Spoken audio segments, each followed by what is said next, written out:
Hello guys, and welcome to Thursday's vlog. This will more than likely be part 2 of the weekly vlog, which will probably go out Sunday or Monday, just as and when I get time. Now you join me in probably one of my least favourite cars, and it's trying its best to make us like it, but I still hate it. You might guess when I do this. Anyways, I'm in the car. I'm just going to reset the service light. I just thought I'd show you how to do it. On, of course, you've probably guessed it by now, a Nissan Juke. But it's trying hard, because it's the full. I've never seen a one spec'd out like this before. It's got blind spot monitoring. It's got a CVT automatic gearbox. Heated leather seats. I think they're heated. There'll probably be a switch somewhere. I would assume they are, unless it's through this control.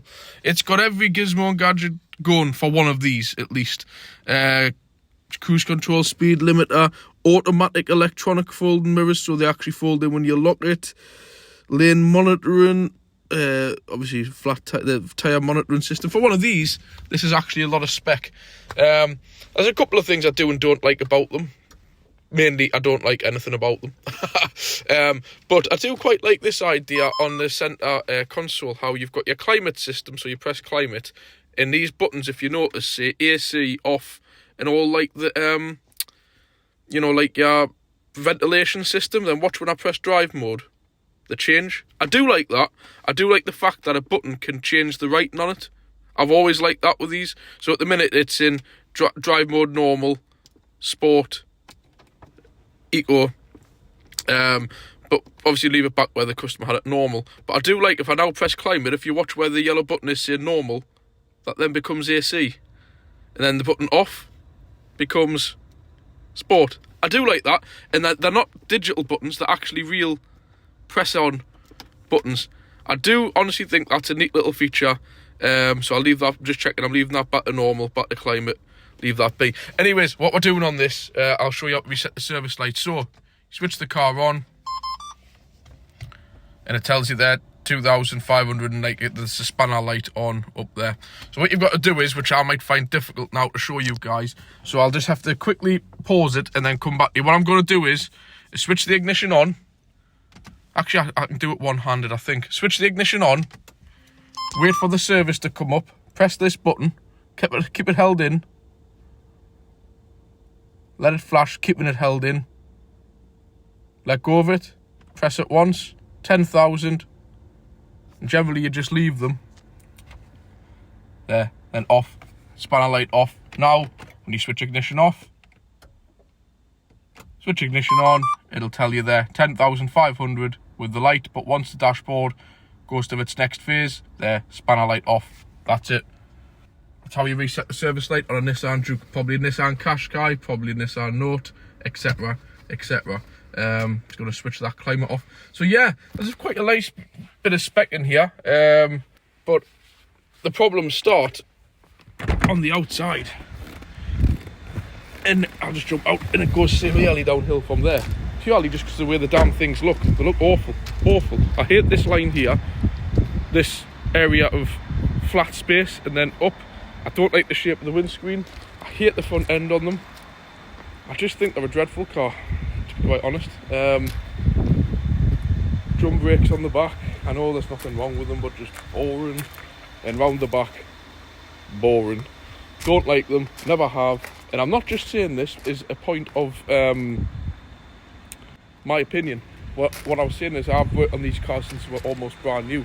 Exhausts are falling off on them. The 1500 K9Ks in them are a nightmare. You've almost got to drop the engine and change the DBF pressure pipes. You know that pressure sensor I changed on the Transit yesterday? Them pipes, when they burst, which they do, burn and they'll degrade, on them you've got to drop the engines. The petrol ones haven't got enough power to flip and pull you along. They're awful, dreadful. The 1.2 ones, 1.23 cylinder turbo ones are awful. Engine failures. That's a 1600 petrol. Awful. You've got to take the inlet manifold off to change the spark plugs. Me and my dad have just lost a rag changing the air filter on them. Awful. My opinion though, guys, if you've got one, that's your choice. That, I'm totally open. Everybody likes their own thing. So like I've said, that's just basically my opinion on it, from working on them, driving them and looking at them. So we'll leave that there. We'll pick on that car enough. Onto this. two Mondeo Mark 3s in today. So obviously with this one, it's getting a bit hard up. Had the sills welded on this one, but it's also got a fuel leak, and me and my dad are a little bit sceptical to touch it, because once you touch it and it bursts altogether and we can't repair it, the car's stuck on the lift, can't be started up, it's dead. Obviously it'll just be spraying petrol everywhere. So we're going to assess it first before touching it. Otherwise it's going to be new fuel lines from Ford, which will clearly be worth more than the car. Coming into the garage, the Jag did its bit misbehaving this morning. We're going to try that in a second, but I want to show you this beautiful Volvo V70. Love these cars, you know how much I like them. Absolutely great. Inside, the usual very nice interior, brushed stainless steel. But there's one major problem with this car, and I don't like it. I wouldn't have this car for this exact reason. Do you know what it is? Come out the front and I'll show you. There's a massive, major issue. Obviously this is a Volvo, right? We all know that. And it's a Volvo engine. Cover. Over it. There we go. Volvo. Straight away I see Citroen Peugeot. Lift the cover off. Put it down. There's your Citroen engine. The DV is like a more or less known as a DWP10, DV10. It's like a 2 litre Citroen Peugeot engine, which Ford use. And obviously, as you can see everywhere, Ford Motor Company, and they've nicely took off all the little signs. I'll just knock it off. As you can hear, that's not a sound you want to hear on a Volvo, is it? Clattering on. You know, compared to that beautiful D5. We'll turn that off, it's enough of that noise. But yeah, just turn the radio off. So yeah, that's what you'd find in a Mark IV Mondeo. Nothing wrong with this engine, don't get us wrong. It's an alright engine, I like it. I'm not going to pull it to bits in that sense. But what you don't want to find under the bonnet of your nice Volvo, everybody prides themselves when they buy a Volvo. I've got a Volvo, it's built to last, it's a good car, all this. With a Citroen Peugeot engine in. But Volvo have been very crafty. Now, they don't mind Ford being involved, because everybody knows Ford and Volvo are joined hand in hand. But what people do forget is when in the Mondeo Mark IV, for example, and all of the other Mondeo range, the S-Max and all that, what use this engine, this engine was never Ford. It was Citroen Peugeot. It's a Citroen Peugeot engine. It's the 2 litre HDI, basically. Then Ford's developed bits on it and stuff, but it's initially Citroen Peugeot engine. So you've already seen us do this on a Ford, where I take the engine cover off, and usually on the head down there, there's a Citroen and Peugeot stamp, which Volvo have nicely... If this was in a Ford, it would have the Citroen and Peugeot. You know that Cougar that I had in yesterday? You've seen that one? With the Citroen Peugeot everywhere? They like that on Fords, but Volvo, which I think is a big thumbs down, very sly, have took off every little bit of Citroen and Peugeot badge. And normally on this fuel rail, they have it on. They normally have it on the head down there. They normally have it on the rocker cover about here. And they've nicely taken it all off. So even if the average Joe takes the engine cover off, they might see the odd Ford badge, but we all know, I wonder if there's like even just that oil cap. Maybe. If I could clean that up, there might be a sign of a Citroen Peugeot badge or something on that. I'll try and find one for you. They're not always that good of hiding them. But yeah, bit disappointing, eh? So, nice big V70, and you've got a 2 litre Citroen Peugeot Ford engine in it. It's, you know, so the best way to know about that, simply when it says 2 litre D on the back, just be careful, because what they also did with the 5-cylinder, as we know at the D5, they reduced that down from a 2.4cc, 2,400cc to a 2,000cc to a 2 litre, and they've been a bit crafty. So when you're coming to buy them, it could be the 2 litre D 5-cylinder Volvo engine, or it could be the 2 litre D Citroen Peugeot engine. So be very, very careful. I mean, just to show you, as you know, that they can do what they want to try and hide little things on this engine, but he has the oil filter here for it. Yeah, and they tell you what they're for. Am I lying there? Citroen, Fiat, Ford, Volvo, Peugeot. So there's Citroen, Peugeot. Obviously, they will fit a multitude of other engines which use the same oil filter housing, but there you go. Enough said. So on to the S-Type. This thing hasn't started this morning, but I bet you it'll start for me. So let's have a go. So put the key in. Ignition on. Start or not? No, nothing. I can hear stuff under the bonnet. So there we go, while it's misbehaving. What does that say on there? It says something on the dash. Steering column locked. Right, so we're definitely getting further here, because when you put the key in and it's not starting, as you can see, it's basically saying that. Let it go through. Actually, no, it's unlocked itself. So I bet you now it'll start. Bet you. There we go. So there we go. What the fault is the steering column. Now, when you put the key in here, there, you hear that noise there?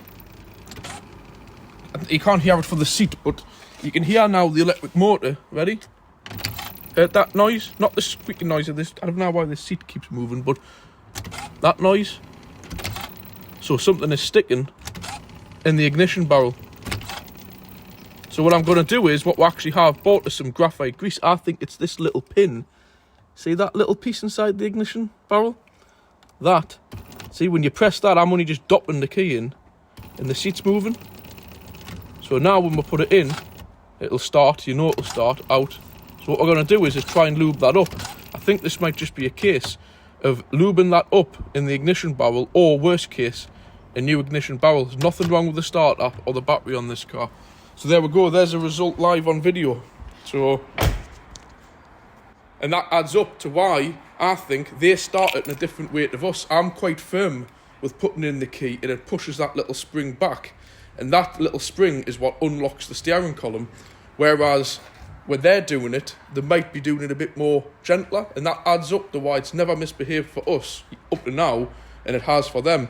So I'm going to put a bit of grease in this stuff here, as you must not ever fill a lock with what you call like WD-40 and stuff, because it washes out the what you basically graphite. A pencil, what's in a pencil is what you need to put lock. And I got this stuff the other week, not in conjunction with this car, but it's something. Graphite is one of the most, what's the word, scientifically slippery things you can get in the world. There's like PTFE, and that's that, like, what do you call it? All them kind of things anyways. You know, you see it on here, they're with PTFE. But graphite is one of the most naturally made things you can get, which is, what's the word, like a lubricant. It's one of the best you can get. Hence, it's in all sorts of graphite grease and so on and so on. So what we're going to do is spray a bit of this into the ignition barrel. I may put a bit of thicker grease in, nothing too heavy to wash out the manufacturer's locking lubricants, and we'll give it a go. So, I showed you the Juke, this Volvo. I'm going to let it run a bit more. It's just in for an oil change. I'll come back to you on that one. And the stuff in the corner, I'll come back to you on that, as well as a little Kia. Would help if I spoke the camera. There's a little Kia over there which I want to go through with you. So I'll get on with a few things, and I'll come back to you soon. Right guys, I think we've successfully sorted out the S-Type for now, because I've priced up ignition switches. It's actually the switch at the back of it. It's quite a big job, quite expensive, but I've used the proper graphite grease I've shown you. It's absolutely great. It's like really pure black spray that comes out. It's not like WD-40, it's like obviously got graphite in it. Very, very good for locks. Only ever use that in locks, and now it's working spot on. So it's going back to the customer. You've seen the list that he made. He's going to test it for another couple of days. As you've seen on his list, it was like 3 and 4 times a day. It wasn't starting. It started first time every time. So now we know what we're dealing with. Not starting motor, batteries, relays, fuses, nothing like that. Now at least we've got a good direction. If it does it again, I've actually got a locksmith here on Tuesday doing a different job. I'll get him in, get a look at it, and we'll just have to order the bits from Jag. Not our money, we have to spend, and get the auto locksmith to do it. We're not getting involved. Anyways, quickly on with this now. I don't know if I'm going to do a reveal, but I may as well, because I've got them both here together. So I've kind of shot myself in the foot here. This used to be my S80, as we all know. This used to be mine. Simon bought it. Then Simon, when he got rid of it, when he got my Altea, my Seat Altea XL, what then happened was, the guy come to buy this off Simon, because Simon had bought it off me, because he needed a saloon, an estate car. that's when I got my Jeep. So basically the guy who bought this off Simon, my old S80, is who I got my Jeep off. And I contacted him last week and told him, because he told me when he was in for MOT a few weeks ago, he told me, he says, Dan, he said, I think I might have to sell the S80 because I need a car with a hatchback. I said, I'll bear that in mind. So, Eddie with the Mondeo, which weirdly this years ago used to be mine. I've done a separate video on this. This used to be my car. Then old Joe bought it off us. Then my friend Adam's dad had it for a few years. And then Eddie bought it. He's had it for 5 or 6 years, easily. So as I've done a video on it, she's getting a bit hard up. She's alright for me to kind of tinker on with it a bit, but for Eddie to be paying labour, I said, look, you probably want to be looking for another car. It's, you know, like, just being honest, sorry about the wind, guys. So I contacted the guy with the S80, and I said, look, I think I've got a buyer for you. Do you want to do a deal? And he did. So basically, Eddie, who had the Mondeo, bought the S80, and the guy with the S80 now is looking for a hatchback or an estate. So there we go, deal done. But the S80 has a few problems. Front wheel bearing hub, I've ordered this in. It's in to get the new wheel bearing. It's a hub unit on these, and it's really getting bad. So it's in for that. But when the guy who had the car brought it along, there's a lot of warning lights on the dash. Not warning lights, not a big deal. But what they are is when you're starting it up, it is saying, as you can see down there, time for regular service. But I changed the oil on it for this guy a month ago, and he had to be away in a hurry, so I didn't have time to reset the service light. So obviously I've got the scanner on, I'm going to do that. Also, what it's coming up with is bulb failure, multiple bulbs, and I'll show you what we're dealing with. Dip beam at this side is not working. It's all working fine on this side. And on the back, the guy who had it couldn't understand. He knew there was a bulb out on the front, but he said the light still keeps coming up. Why? Is because, I don't know if you can see in the daylight, but only one side of this is working. These are made up of 2 lights, so that one is off, and it's the same at this side. It's hard to see in the daylight, but basically only that one's working, and that one's not. So what we're going to do is just change that bulb, and the headlight bulb, and you'll not have a dashboard full of warnings every time you start it up. So we'll get rid of the service light, and we'll also get rid of the bulb light. So I'll show you what we're going to do. So first up, spin the camera around. I've got the scanner plugged in, I've got the ignition on, put the scanner on, service, oil, Volvo, and just let it load. Turn the lights off because it's flattening the battery. Auto selection. Read. Just bear with us, obviously it takes a little bit of time for the scanner to get itself set up. Just while we're waiting for this to do this, obviously, as you know, ignition's on, lights are off. I did do the programming on this Volvo so that all the lights are off when the switch is off. So you don't need, as we're counted, 14 bulbs running all the time. So obviously, nothing is on. So I just thought I'd show you that while we're waiting. So if anybody is interested in wanting that facility done, just see us and I'll sort it out. So there we go, onto here, yes. Hot functions, auto oil reset, success, succeeded, service reminder reset, succeeded. That's it. Escape, escape, escape. Don't know why you have to press it as many times. Back. It'll start beeping now to tell you to take the little dongle out. Yes. Put that into there.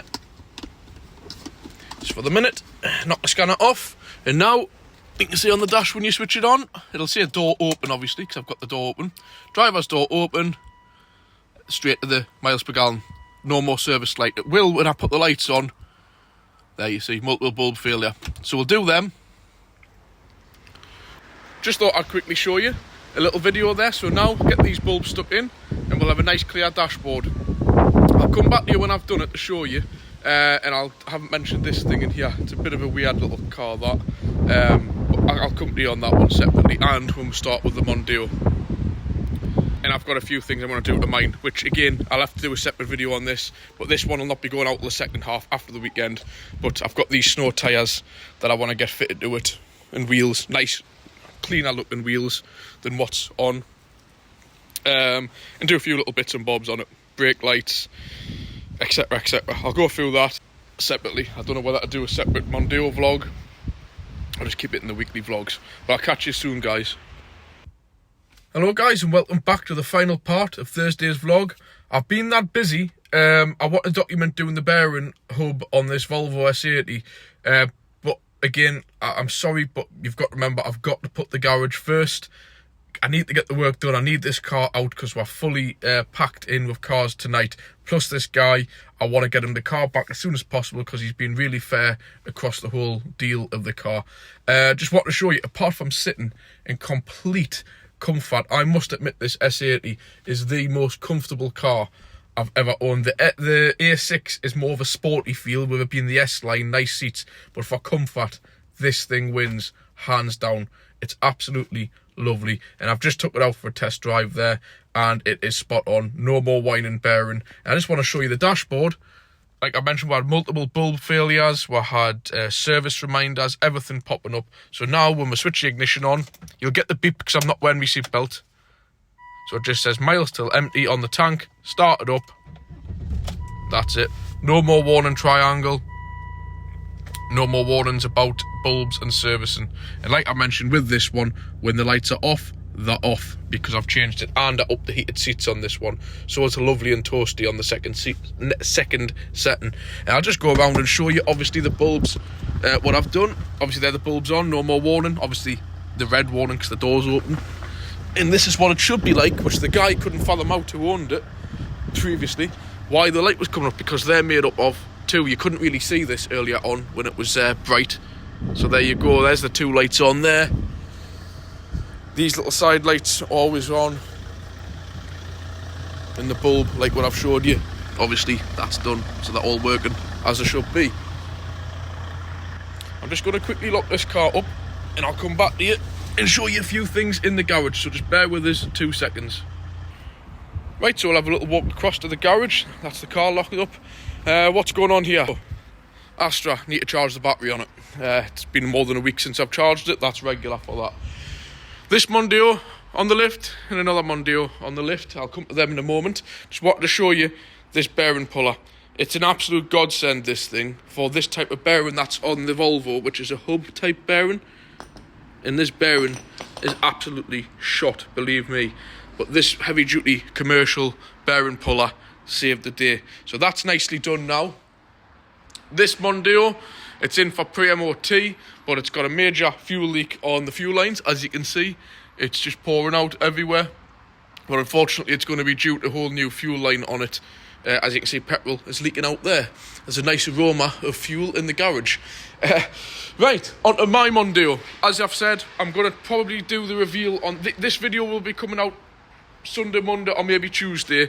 I'll probably put this one out on Sunday, the reveal of the Mondeo. Now, of course, as I've explained it, not in a nice way, it's a ship box, basically, as it looked like in the photos, what you've seen when I introduced it. A lot of you will be thinking, oh, that thing's 200,000 mile, bit of rust on the wing, total rot box, load of crap. Now, look at this one, looks a lot more presentable. It's had sills welded and God knows what, but under the skin of what your classes are... Now, I'm going to switch the camera over and have a bit of a rant, right? Here's rant time. Take it or leave it. If you don't want to take it, not bothered. If you want to listen to it, stay tuned, and I'm going to tell you. Right, when you're going out to buy a car, please look at the basics. Now, for me, I would rather buy this one with 200,000... Try to get it in. This one with 200,000 miles, tatty rusty wheels, which you've just seen previously, and looking right sorry for itself. A glove box held on by a cable tie, a sun visor missing, but it's what's underneath that counts. Now this one, with obviously them painted and stuff like that, would polish up and fetch good money. This one never will. But what's the better car? Now, first up, we'll go underneath. I'm going to grab the torch and show you guys what I'm saying. This car has got well over 200,000 mile on. Now, you're looking to buy the car. A lot of people go off condition and colour, but if you're buying a cheap car, you just want to know that car is going to get you a year. Now, that one, or will this one? Now, we'll have a look underneath. So, first up, this subframe here. Many years ago, this car, the subframe had rotted through, and I got this subframe off a 30,000 mile Mondeo that had been badly damaged years and years ago. It had barely even been on the road. So this subframe, if you look on it, is like brand new, no rust, and that's the weak point on these. So the front end is nice and strong. Little bit of a leak on the oil, on the crankshaft oil seal. I've put an oil leak additive in. If not, they're not a bad job on these because they're just a timing chain to put a new crankshaft oil seal on. But it's not that bad, really, to cause any concern.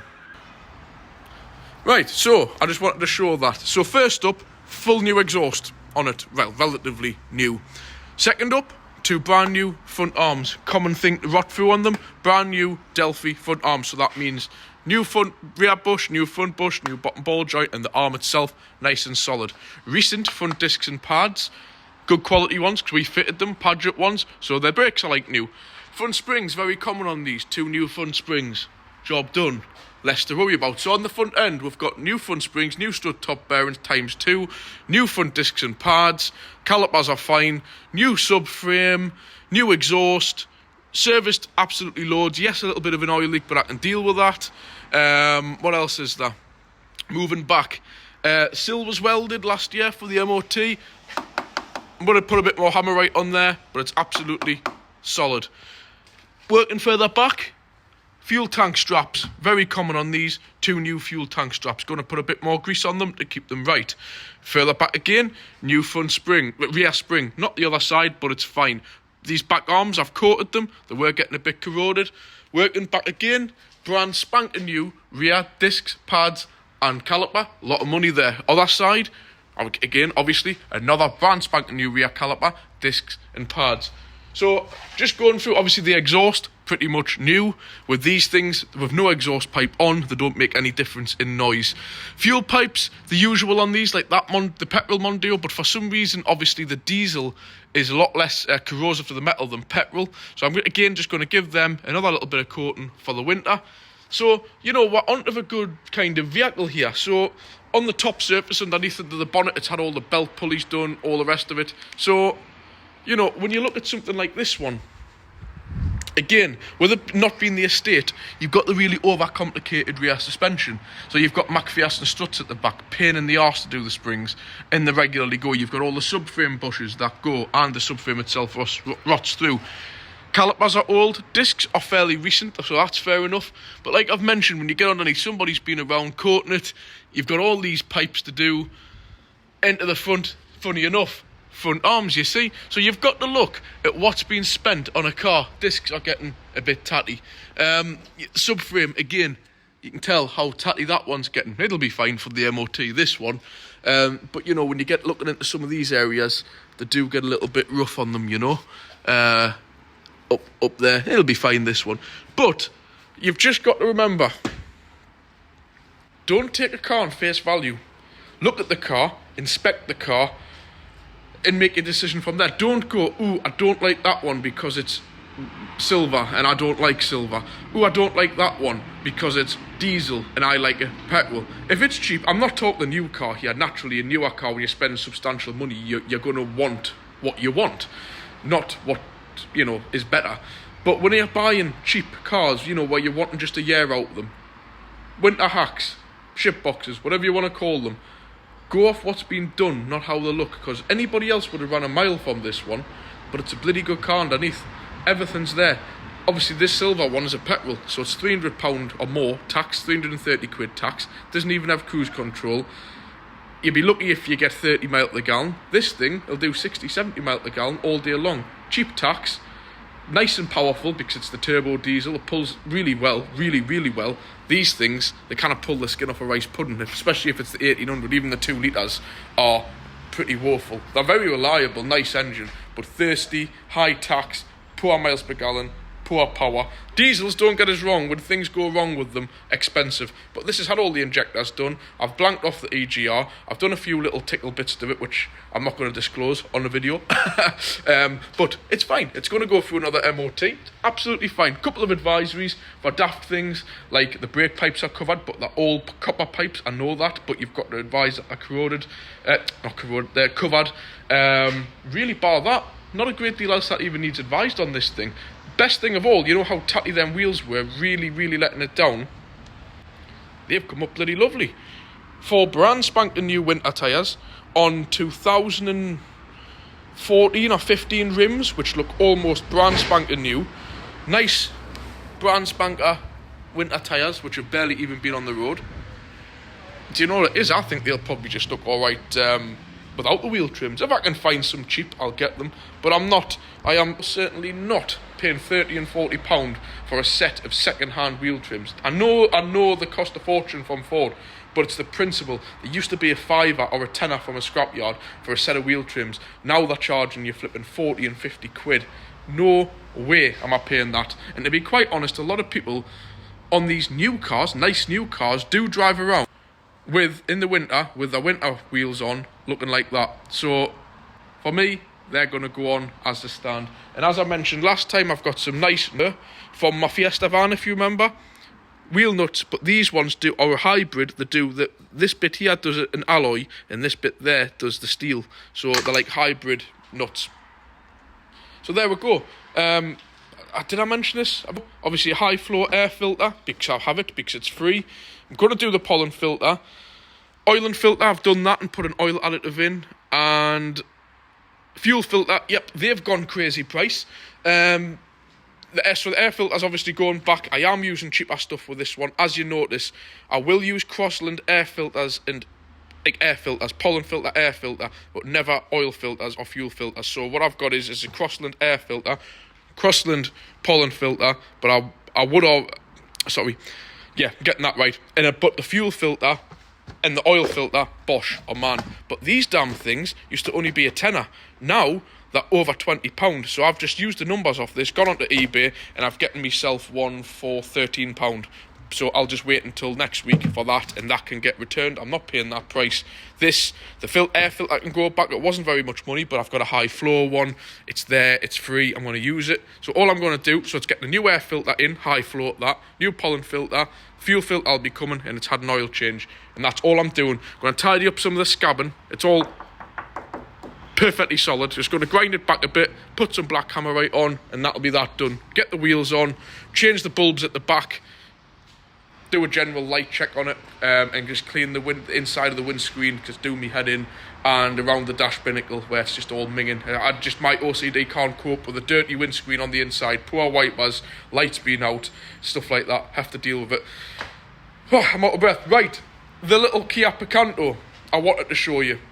Again, we were that busy, I didn't have time, but I just wanted to show you how much of a pathetic excuse of a car that was. For me, I like me basic stuff, I like me different stuff, but it was a 59 plate 2010 car, and it was the Kia Picanto 1. Now 1 must just mean bottom of the range, but like beyond bottom of the range for today's standards for a 2010 car. No electric windows, windy windows. It had power steering, that was it. No central locking, not even remote locking, not even putting the key in the door. Every lock was individual. What else did it not have? Didn't even have a rev counter. Nothing. And I'm just thinking, yes, I like cheap. Yes, I like economy. But that, no thank you. No thank you. Even my little Fiesta van that I had and things like that, commercials, they still have bits of tech. And this is a 2010 car. There was nothing interesting. It was just in for MOT. I needed a rear spring and a tyre. But I couldn't catch it, guys. I was too busy. I apologise.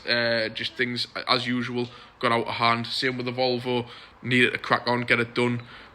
Mainly because I need to keep this in overnight. This is needing to be kept in overnight. And I've got the Astra, so I'll run out of space for the garage. So yeah, the Transit van. I want to go through these two remaps. I drove the Cougar to do a regen on it, and that was a noticeable improvement. But that was already at 180s, 177 up to 210. Noticeable, but a top end kind of thing. But the van, Jesus Christ. Even the guy messaged me last night, gobsmacked. He's like, what have you done to this van? Yes, it had been remapped, but remember, it had been serviced. The fuel filter had never been changed. The air filter was absolutely filthy. The oil filter was nearly rusting through, so it had new oil. So the DPF pressure sensor was causing it to go into limp modes and stuff. So obviously I changed that, relearned it, relearned the DPF, relearned the values of the engine, had been remapped, fully serviced. So with all that put together, he just can't believe it, and I couldn't believe it. I mean, yes, it's not like it's gonna cause damage if you drive it sensibly, but Jesus Christ, I could not believe that the transformation of that van. And it was nothing over the top. It was just a stage 1 remap. That's standard. It can go to stage 2 and stage 3 if you wanted to. Not that you ever should, because it would just cause damage. But what an improvement. If you own a Transit Custom out there, get the 190 brake horsepower map. Don't drive it flat out all the time. You will break things. But just drive it normally. But when you need that extra power to overtake, to when you've got loading, keep the speed up a hill, the best money you can spend, 100%, in all the Volkswagen ranges like that as well, the Caddies, the Transporters, 100% recommend that. And now he hasn't got the hassle to worry about AdBlue, but none of my business. If you've got an opinion about it, write a letter to the government and argue with them. Thousands of people do it. Billions of vehicles on the road don't have AdBlue, so let's not cry that the fact that it's been switched off, because none of these vehicles in this garage have AdBlue, and they're perfectly legit. So just because you take AdBlue off a vehicle that should have had AdBlue doesn't make it pollute any more than a vehicle without AdBlue anyway. So, like I've said, you're watching the wrong channel if you're going to get yourself upset that the fact an EGR valve's been deactivated or a AdBlue's been deactivated. I do the odd decat and stuff, but I don't tend to advertise that. That's for off-road use only. But again, plenty of people do it. If you want to have a cry about it, go onto a page and whinge to somebody else. Not me. I ain't going to listen to it. And if I'm sorry, I will do a little bit more of a nag and a kind of waffle on a bit. There's a few people wrote on some negative comments and stuff. My policy, because I don't have time, I'm trying to run a garage. My channel's my second option. If you want to get nasty or sarcastic with me, I'll just hit the block button and wipe the comment. I'm not even going to respond, because I don't get enough money for doing this. This is my hobby. For instance, the comment what was involved was the other week when I had the L200s in, and I mentioned about the Barbarian and Warrior spec, and when I fitted my LED fog lights, some person wrote on, the Barbarian is not the same as the Warrior. I had already explained about that. Clearly, I wasn't saying that a Barbarian is the same as a Warrior. What I'm saying is to come in the country in the same spec, and the accessories are added on to make it a Barbarian over a Warrior. And then he further commented to write, well, you should not be driving with your fog lights on. Did I say at any point I drove with my fog lights on? I said I upgraded the standard fog light to LED fog lights because the main headlights on the Series 5 L200, in my opinion, were poor. So therefore, on a dark country road at night when nobody else is around, when I put my high beam on, my main beam on, I would also turn on my front LED fog lights to illuminate the road at the bottom of the truck, which the main headlights were very poor for doing, for spotting big potholes and things, or any objects on the road. So things like that, I don't need that kind of shit. Like, I don't drive around with fog lights on. I use them as and when. I never suggested that I did. So it's like when people put words into your mouth to state, well, you should not be driving around with fog lights on. Why would you write that? I never said that. So that's the only thing I wanted to run through. I would actually turn around and tell that person where to go. That doesn't look professional on the channel. That's what the kind of person I am. I won't stand for somebody talking rubbish to us. You will get a reaction, but I don't have time for know-it-alls giving you the rubbish, then you reply to them, then they give you a bit more rubbish, then you reply to them, and it puts us in a bad fettle. I've got, like I've mentioned, I've got all this to be getting on with, run the garage, do my YouTube channel, got a young family to deal with, I've got 2 dogs which I'm constantly out walking and stuff, so I ain't got time for it. So I'm not saying I won't. I'm quite happy for somebody to disagree with this and just go something like, well, I hope you don't use those fog lights on the road. And then I would say, well, no, it's for off-road use only, or when it's foggy, or on a pitch black dark road in the middle of the rural countryside where I live on a night time when I'm using high beam when there's no oncoming vehicles. Yeah, I'll say that. Everybody's entitled to opinion, and I'm more than willing to have a bit of a banter with you about something if you don't disagree. But just straight up coming across like a knob like that, I just hit the block button and wipe the comment off because I can't be bothered. And I think a lot of other YouTubers do the same. So yeah, sorry to rant on, guys, but I just thought I would let you know a few things that have been going on and stuff behind the scenes. So anyways, that's it for Thursday's vlog.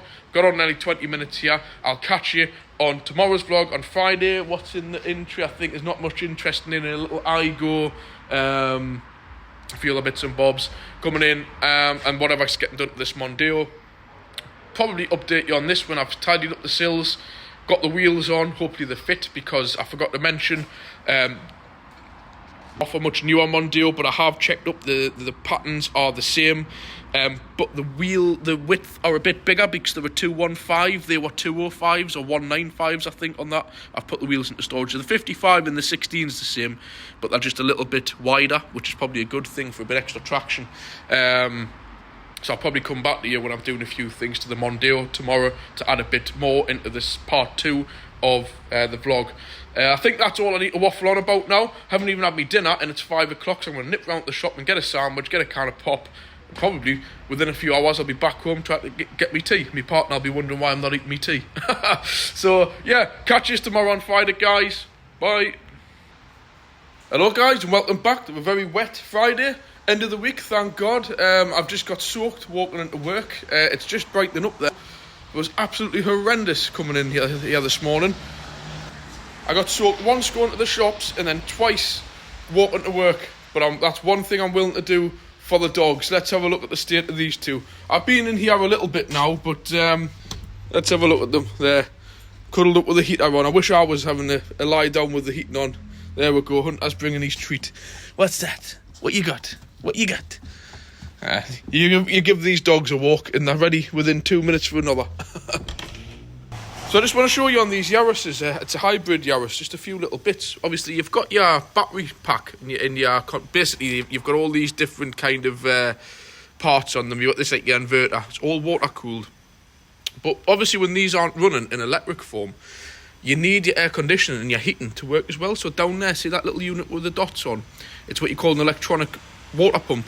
So it continues to pump the hot water around to keep the engine warm and everything else warm when you haven't got the engine on.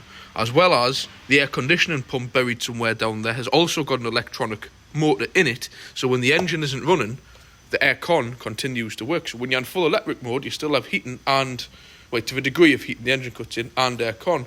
So yeah, I just thought I'll show you a few little interesting facts with these. I've just been checking it, all the levels, topped up, done. I've got another Yaris in. This one, possibly, if anybody's interested, maybe coming up. It's all done, yeah, buddy. Just check, I'll put the dipstick back into the hole. Yeah, this one is all going to be, it's getting a brake caliper and set of pads on because caliper's been getting tight. But this may potentially be for sale soon. Not by me, by the customer. So if you're interested, let us know. This used to be my sister's car. So this has been in our family and a customer from new. And it's the T-Spirit as well, so it's got the full, what do you call it, contactless key entry thing, like the push button start. And it's quite a nice spec one actually. So just thought I would add that one in. And I'll quickly walk around as well. There's another car that's for sale. Again, not mine, it's a customer's. This car's probably going to go quick, so by the time this video goes out, it'll probably be gone. Seen yesterday, it does need a front wheel bearing, and there's a fuel pipe leaking. It's a petrol one. It's an 1800 petrol Mistral or something like that. So the alloys have all got, they're actually, even though they're dirty, in good condition, and they've also got plenty of tread on them. 4 new tyres. Sills have both been professionally welded. It's got new front arms, both of them. 2 new front springs, 1 new back spring. Rear discs and pads and calipers like mine. A lot of money being spent there. And obviously with it being the Mistral spec, whatever you call it, it's got like the climate control system. It's really tidy, but the beauty is with this, it's only got 88,000 mile on. Yeah, it's got bits of rust and all that on it, but it's not going for much money. It's actually, to be honest, mate, the guy a good offer, and it could be your car. And I've checked it over. Bar the wheel bearing and the fuel pipe is rusted through. It needs like either a join put in or something, but we're not getting involved. It's a bit of duff paint work around here. But if you want a cheap winter banger, let us know. If you want to, the only thing is, we're too busy at the minute to take on doing the bearing and the fuel pipe, so don't say it to me, fix the bits and we'll buy it. It's nothing to do with me, this car. I'm just advertising it on behalf for Gareth, basically, my friend. So yeah, that's that Mondeo. So, well, there's one thing, obviously, with this weather, guys, there's been a bit of a change. First time since April. Do you want to know what the change is? Trousers. First time I've wore trousers since April for work. This morning I just thought I am going to look like a pillock walking to work in the pouring rain with shorts. I must say it's still mild enough, but I am still quite pleased with my decision to put the trousers on today. We'll see next week. I like to see how long I can push it. My partner thinks I'm crazy, but I like to see how far I can push it wearing them. But I do draw the line at times when it's absolutely freezing wearing shorts just for the sake of a challenge. Yep, so we'll have a walk across to the garage and see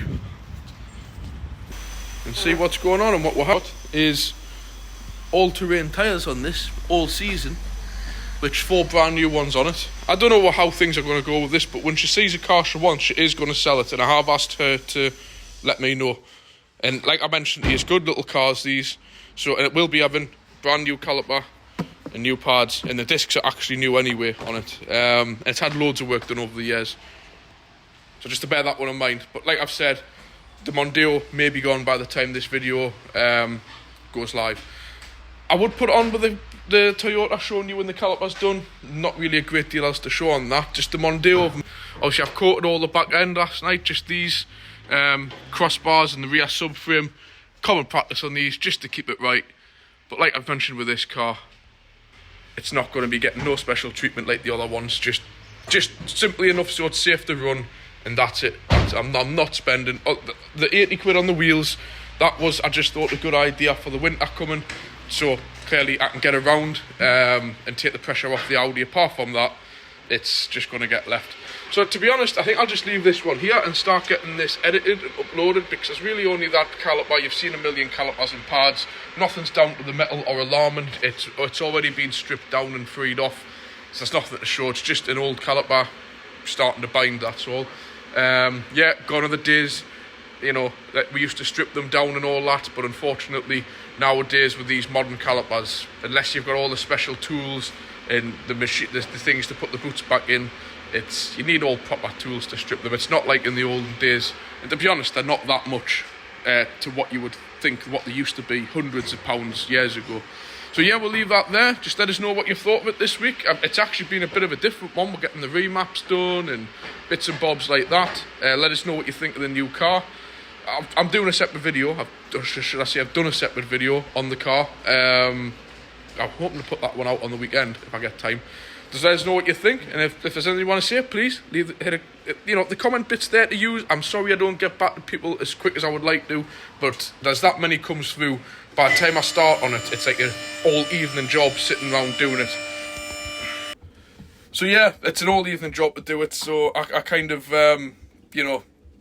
struggle at times. So I'm not being rude if I don't get back to anybody. So I'll catch you on next week's vlogs. I say I have got a few more on the Audi to upload. If you haven't already done so, hit the like, and please, if you haven't already done so, hit the subscribe. If there's anybody that you hear of that who like cars, interested in cars, anything like that, who you think might like this channel, just in conversation, tell them what it is. Cardiff Garage Northeast. Send them a link on your phone. All this helps us, and the bigger the channel gets, the more kind of bits of income that I get for it. I'll start getting specific projects for the channel and documenting everything I've done. Would you like that? Does that sound like a good idea? Now I'm doing this to test to see if you all watch till the end. Would you like us to get a project and document it? Not just saying, oh, I've done this and I've done that and now this is fixed. Would you like us to get a project, a separate project, and do it step by step of doing the work that I do, with showing you, stripping it down? I've got a little tripod and stuff. If you would like that, to see that, let us know. But I need to start getting things rolling a bit more. getting the figures up there a bit more. Because to be quite honest, I seem to be putting more effort into this than what I see some of the big boys doing, and I just don't know what I'm doing. Everybody says it's good and enjoy it. I have very, very, very small margin of negativity. The odd thing like that guy I was saying about not using fog lights and stuff like that. Give us some suggestions. What do you think I should do to publicise the channel?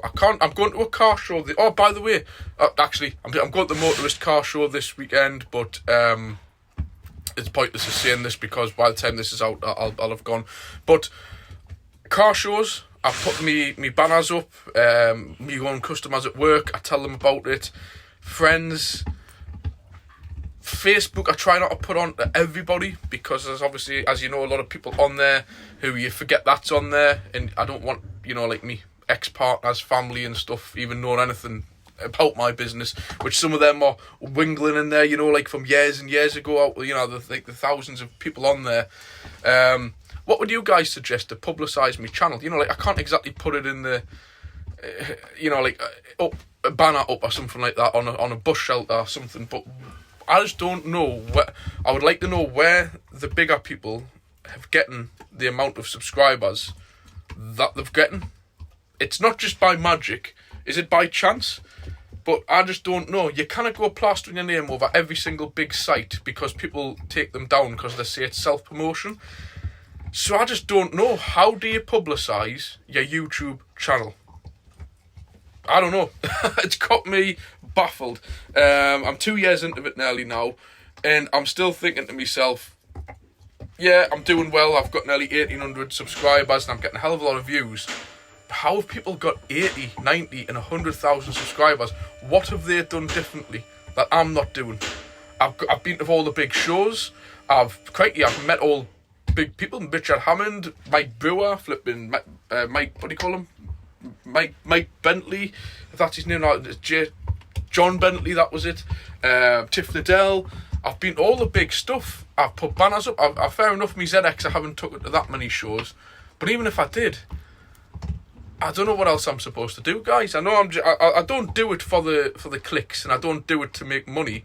But it would be nice to make it more worthwhile, so I can actually start putting projects aside and doing it specifically for the channel. But at the moment, like I keep saying, the garage comes first. Anyways, enough waffle. I'll get back to you next week on Tuesday's vlog. Like I said, if you have enjoyed it, hit the like. If there's anything you want to say to what I've said, please leave a comment. If you're not done so, hit the subscribe, and I'll catch you next week.